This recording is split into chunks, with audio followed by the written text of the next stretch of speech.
আমি পার্সোনালি আমার নিজস্ব কিছু কথা আপনাদের কাছে এখন শেয়ার করি। যখন ক্লাস 9-10-এ পড়তাম বা এসএসসি ব্যাচ ছিলাম, তখন যে প্রেম নামক বা ভালোবাসা নামক যে একটা জিনিস আছে, এটার সাথে পার্সোনালি আমি নিজেও ইনভলভ ছিলাম। তাও 1 দিন 2 দিন না, দেখা গেছে যে আমার জীবনের 4টা বছর আমি ওইখানে নষ্ট করে দিচ্ছি। আমি বলবো যে হ্যাঁ, আমি নষ্টই করছি সময়টা। কারণ ওই সময়টায় যদি আমি আমার কি বলে যে ব্যক্তিগত অন্য কোনো কাজ করতাম বা অন্য কোনো জায়গায় আমার সময়টা দিতাম, তাহলে আমি হয়তো আরো ভালো কিছু করতে পারতাম। আপনি যখন ক্লাস 9-10-এ পড়বেন, আপনাদেরকে আমি আপনাকে বলতেছি, যদি আপনারা ছোট যারা ক্লাস 9-10-এ পড়েন, আপনি যখন ক্লাস 9-10-এ পড়তেছেন রানিং, ঠিক আছে, আপনার কাছে এখন দুনিয়াটা রঙিন চশমা মনে হইব। তখন আমার কাছেও মনে হয়েছে, আমার অনেকজন বুঝাইছে, আমার বড় ভাই, আমার ফ্যামিলি, আমার ক্লাসের টিচাররা পর্যন্ত বুঝাইছে যে সাইফুল, এসব কাজ করো না, অযথা, একবার অযথা।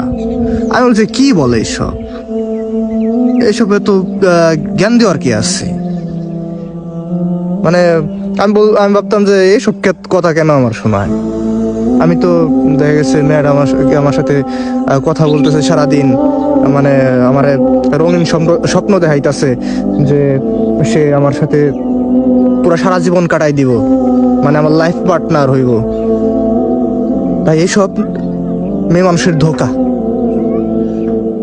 আমার জীবনের 4টা বছর আমি যে ওইখানে নষ্ট করছি, আমার জীবনের 4টা বছর নষ্ট হয়েছে, তার কিন্তু ওই মেয়েটার কিন্তু কিছু হয় নাই।